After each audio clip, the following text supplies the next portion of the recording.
Hi you guys, as promised, this is the next instalment of fitting the Ultra Sieve 2 to my eazypod. Couldn't have picked a worse day yesterday, Saturday. Must have got changed about 4 times. Every time I started working on it I got soaked. I disconnected all my filtration from the pond, disconnected the air, disconnected the eazypod, disconnected everything. So I had to finish it. Got soaked, just the way it is. I'm going to run you through what I've done. Just moving that stuff out of the way, because first thing I'm going to do, I'm going to show you up here. It's the easiest way to do it. Remembering this is now in situ. I've had to take the side off so as I could get access to everything. Right, down here you can see down there, that's the flow coming in from the pump. I'll talk you through that in a minute, but that's a 4-inch to a 2-inch swept elbow, 90-degree elbow, soldered with that at the moment is a 38mm hose tail. I'm hoping to change it, which means I've got to change that elbow. I'm hoping to change it to a 50mm 2-inch pipe straight the way through to the pump. Here, that's the end that's stopped off at the moment. If ever I want to put a skimmer on there, I could always come through the side of the board there, run it through into a skimmer. Obviously I haven't done that yet. This is the sieve. Now, I didn't realise when my mate gave it me, but the baffle was missing. So I bought some acrylic off eBay, made myself a bit of a template out of wood, heated it up with one of those paint stripper guns, and just curved it round nice and steady, and then trimmed it to size afterwards, and it fits perfect. Does the job a treat. Stops the water from going too far that way if you've got really high volume. At the moment I've only got an 8,000 litre an hour pump.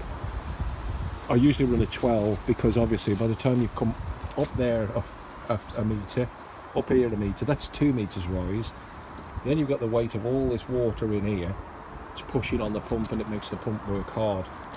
Like I said, I only put this in yesterday, finished it about 6 o'clock last night. I've cleaned that out once this morning, so there's quite a lot of gunge in there. Right, come down here.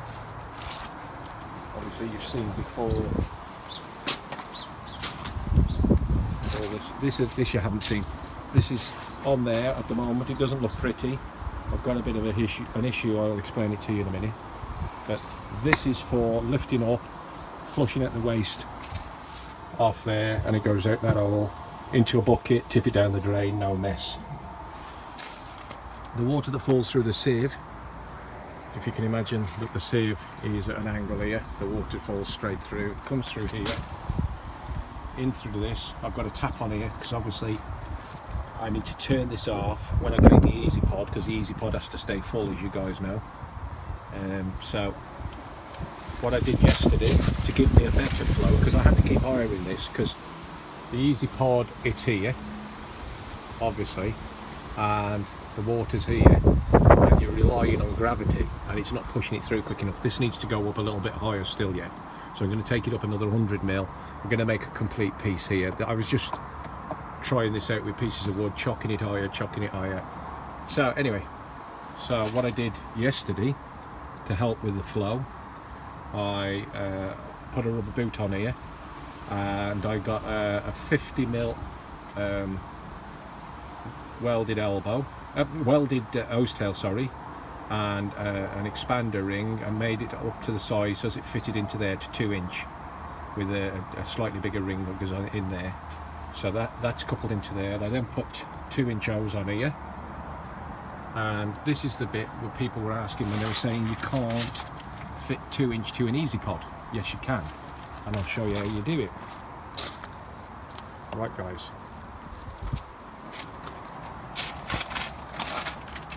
whether it's the eazypod complete, the eazypod self-cleaning, whichever version, they've used the same carcass.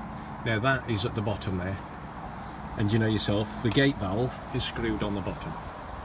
So you have to undo the 4 bolts to drop the gate valve off, so that you can untwist that. You could leave it in an axle through it, but I untwisted it because it's only threaded in to the end of there. So I untwisted that after I took the 4 bolts out, took that down. I cut that off the bottom there, which is slightly smaller than this, so it steps up and then steps again. It looks almost like this here now, but you obviously want to get 50mm another hose tail here, which I've got another hose tail into another collar, and then it goes into, this is a 3-inch boot to a 2-inch boot. You have to undo this right the way up because it's quite tight getting it on, and then all of a sudden pop, it goes on. You think it's not going to go, it does. Tighten it up, tighten it up. Now I've got a 2-inch going back into the eazypod, so I've got a bigger outlet than I've got inlet. Even though it's pumped, I know it's pump fed. And then obviously I've turned all this off because I didn't want the noise when I was trying to record, because it's windy anyway. Then obviously the water comes all the way back in here, and Bob's your uncle. It seems to be working fine. Like I say, I want to put my other pump back on, but I put the 8000 on yesterday, and to be honest I was a bit paranoid. I was out every 20 minutes checking it wasn't overflowing, checking there wasn't any leaks, checking my pond wasn't empty. But yeah, everything's fine. So I'll give you a quick demo. This is the wrong way around at the moment because I've changed it to that pump obviously, so I'll turn that on. You'll probably see the water coming up, hopefully. Is it coming? Here it comes. And you'll see it comes over the weir.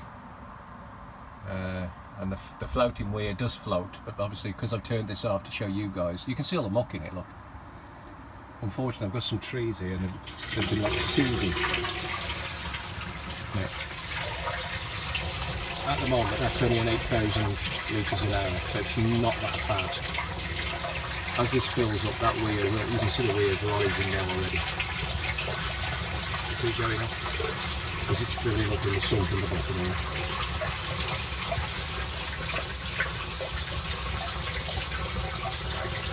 You can see the top of the blade, the top of the sieve part here stays pretty clean, and all gunge migrates down and down and down. This seems to be working very well because it's stopping the splashing of that. When you lift it up to fill it, press it down. So what you do when you want to wash this mesh off, pull that up, hold it up until it's full to the top nearly, then push it down quick and it washes all the muck to the bottom of the sieve, and then you can just put a bucket under here, under this tap, and wish straight out it goes. I think, yeah, that's coming through now.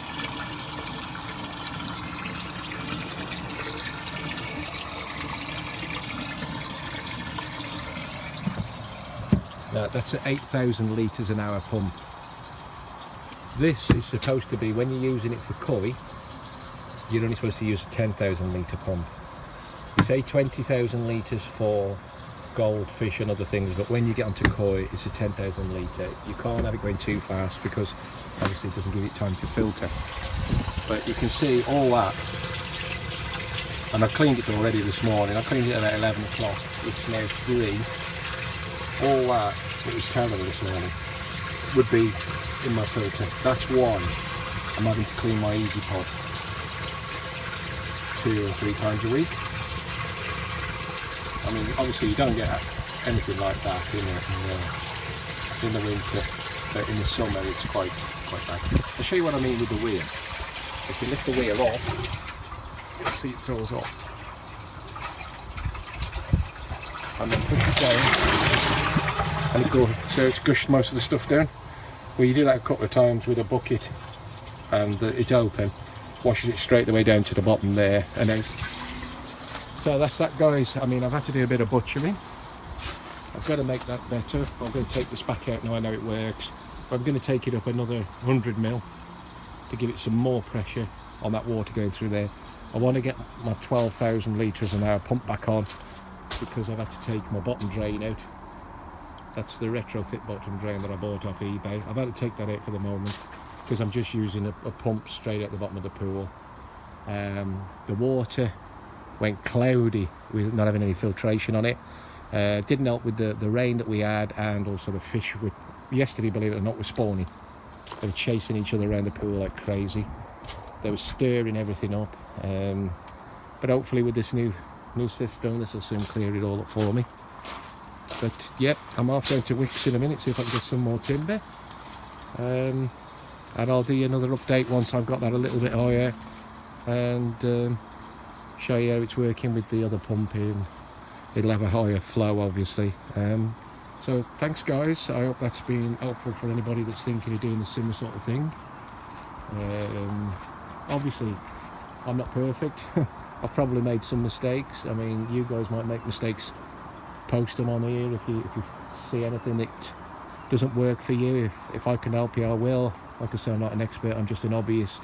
But thanks for watching guys, and see you in the next video. Bye.